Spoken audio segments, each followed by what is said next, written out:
Operation सिंदूर के दौरान भारत की सेनाओं की फिर से ब्रह्मोस हो या फिर पिनाका, भारत में बने इन तमाम वेपन सिस्टम्स का लोहा अब दुनिया मानने लगी है। और यहाँ जहाँ पर हम मौजूद हैं वहाँ पूरी दुनिया से 32 देशों की सेनाओं के प्रमुख, उपसेना प्रमुख आए हैं और वो भी देख रहे हैं कि किस तरह से भारत न सिर्फ आत्मनिर्भर हो रहा है बल्कि रक्षा उत्पादन के क्षेत्र में आगे बढ़ रहा है। और इस वक्त जो आप देख रहे हैं वो है Pinaka multi rocket launch system, जो भारत की आर्टिलरी की एक ऐसी मिसाइल सिस्टम है, एक ऐसी ताकत है जो वाकई में हर बॉर्डर पर अपने सैनिकों को, अपनी मातृभूमि को और ज़्यादा सुरक्षित और मजबूत बनाता है। अगर हम पिनाका की बात करें तो शिव के धनुष पर इसका नाम पड़ा है और ये इस वक्त जिस फॉर्मेट में आपको यहाँ दिख रहा है 8x8 के इस हाई मोबिलिटी व्हीकल पर है, जिसकी क्षमता की बात करें तो इसकी रेंज लगभग 75 किलोमीटर है और लगातार इसकी रेंज को बढ़ाने पर भी काम किया जा रहा है। और इसकी रॉकेट दागने की अगर क्षमता की बात करें तो महज 44 सेकेंड में 12 रॉकेट्स इससे दागे जा सकते हैं। तो इसकी जो शक्ति है और इसकी जो मजबूती है वो लगातार भारत की सेना दिखा रही है ऑपरेशन सिंदूर जैसे एक ऑपरेशन के साथ ही, और लगातार अलग अलग सीमाओं पर इनकी तैनाती हो रही है। ऐसे ही तमाम दूसरे वेपन सिस्टम्स भी यहाँ पर दिखाए गए हैं जो भारत में बनाए जा रहे हैं। इंडिजिनस वेपन सिस्टम है ये, एक 155 mm 39 कैलिबर का गन सिस्टम है जिसे भारत में बनाया गया है।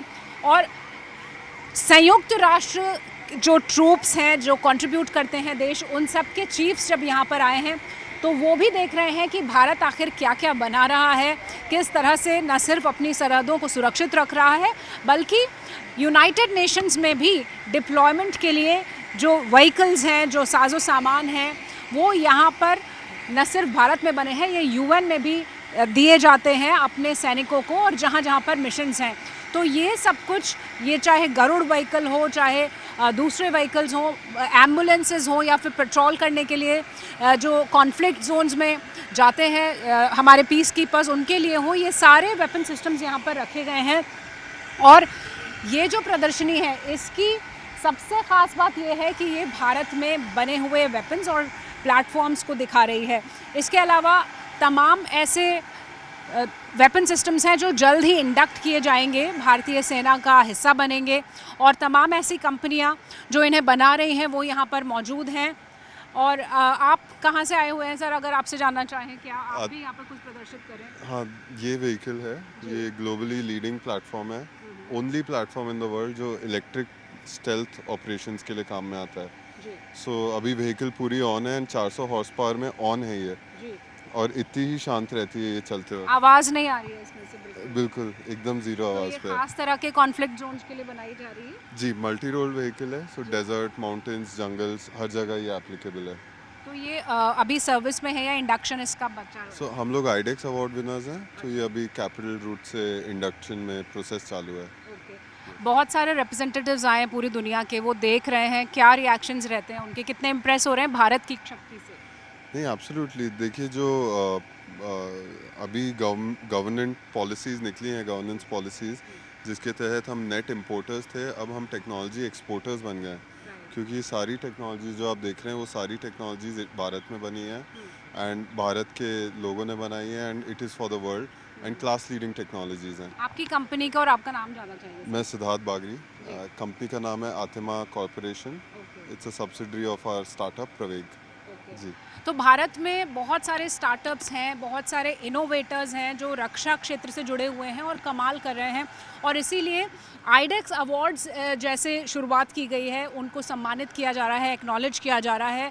ड्रोन शक्ति को बढ़ाने के लिए आप देखिए कि लॉइटरिंग म्यूनिशन सिस्टम्स की शुरुआत हुई है, वो यहाँ पर बनाए जा रहे हैं। टाटा कंपनी का ये सिस्टम यहाँ पर रखा गया है। तमाम ऐसे सिस्टम्स न सिर्फ इंडक्ट हो रहे हैं, इंडक्शन प्रोसेस में हैं, और जो दूसरे देशों के लोग आए हैं वो इन्हें देख के बहुत आकर्षित हो रहे हैं। तो भारत अब मेक इन इंडिया के साथ मेक फॉर द वर्ल्ड का जो राह है उसमें भी बहुत गति दिखा रहा है। रूस यूक्रेन युद्ध में तमाम कामिकाजी ड्रोन्स को देखा गया और साथ ही अब ऑपरेशन सिंदूर में भारत ने इनका इस्तेमाल किया। ऐसा ही कामिकाजी ड्रोन आप देख रहे हैं जिसे भारत में बनाया भी गया, ऑपरेशन सिंदूर में इस्तेमाल भी किया गया और पाकिस्तान को सबक भी सिखाया गया। ये है JM-1 लॉइटरिंग म्यूनिशन। क्या ख़ास बात है, किस तरह से इस्तेमाल किया गया, भारत की सेना इसे कैसे इस्तेमाल करती है, इस पर बातचीत करने के लिए मेरे साथ हैं सूरजकांत त्रिपाठी जी, जो इस कंपनी के रिप्रेजेंटेटिव हैं। इनसे बातचीत करते हैं। सर, क्या खासियत है इसकी? Hello ma'am, thanks for you.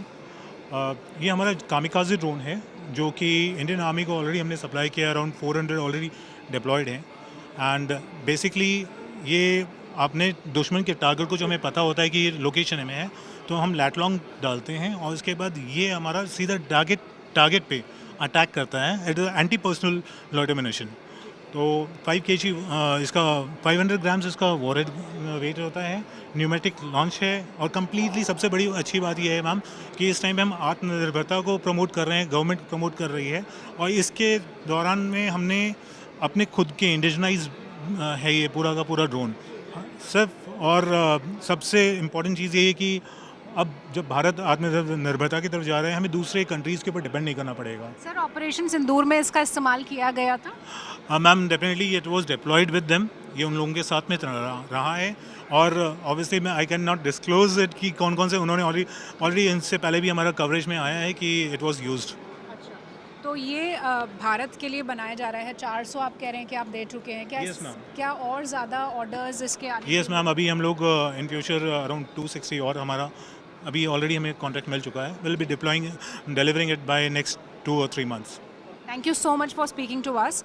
तो ये ऐसा एक हथियार है जिसे पाकिस्तान के ख़िलाफ़ इस्तेमाल किया गया, भारत में बनाया गया और अब यहाँ जहाँ पूरी दुनिया से प्रतिनिधि आए हुए हैं वो भी देख रहे हैं कि किस तरह से भारत अपनी क्षमताओं को बढ़ा रहा है। भारत के अंदर अपने कामिकाज़ी ड्रोन्स बन भी रहे हैं और इस्तेमाल भी हो चुके हैं। कैमरा पर्सन दीपक बिष्ट के साथ शिवानी शर्मा, दिल्ली आज तक।